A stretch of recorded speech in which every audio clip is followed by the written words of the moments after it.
Hi, this is Ron with Mobile Fix Automotive, and this one is definitely going to be a short little video for you.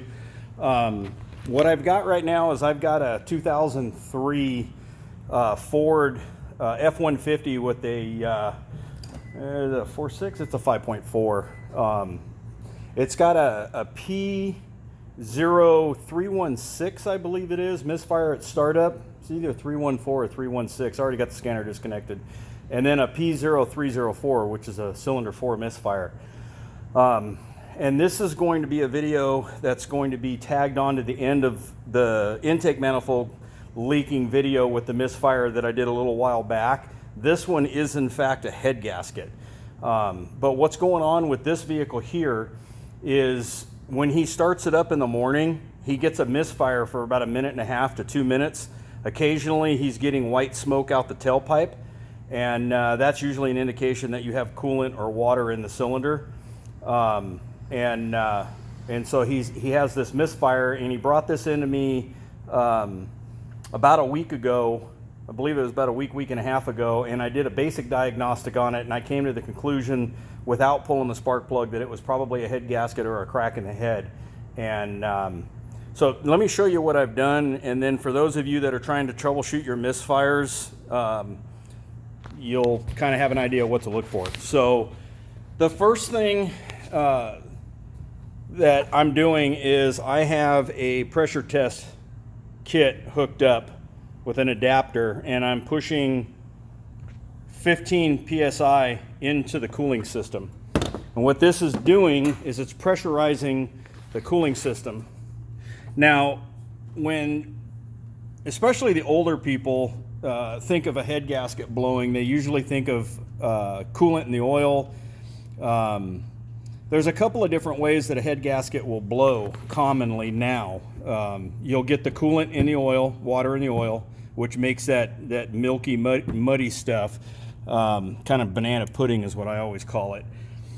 The other way is when the head gasket blows and like this, but it blows even harder where every time the piston comes up, let me explain it to you this way. So when your cooling system is operating on your vehicle normally, the PSI on your cooling system is usually between 13 and 15 PSI. Okay, it's fairly low. But the compression inside of your piston in the engine itself is usually between 130 and 180, and I'm given a wide range just to kind of give you ballpark numbers. But so your compression is way higher in the engine when the piston's coming up with the valves closed than the operating system in the cooling system. Does that make sense to you?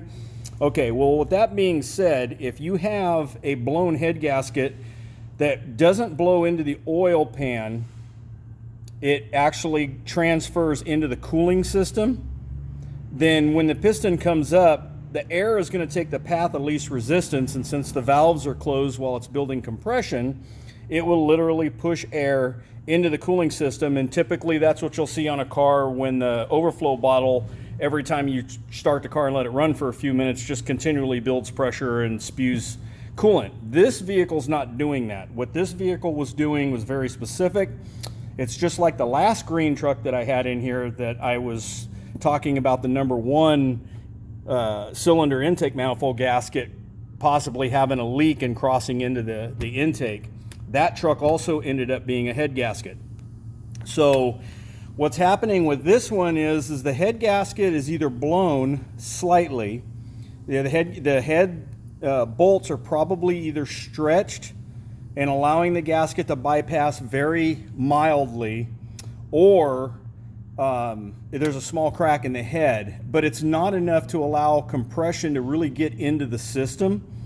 But when the vehicle cools off overnight, and that's where this particular problem is coming in for this customer, when the vehicle cools off overnight and the system, the hose is still hard when he shuts it off because it's under pressure, as the cylinder head, which is aluminum, and the block, which is steel, start to cool off, they expand and contract at different rates because of the different type of material.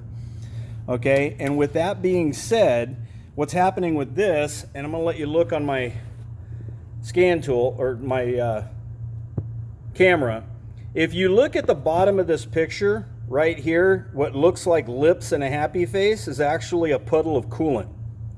Okay, and what I've done on this to do this diagnostic properly for the customer, and he's the one I'm shooting the video for so he can come back and see this, also trying to help you folks out, is when he shuts it off, this is what's happening.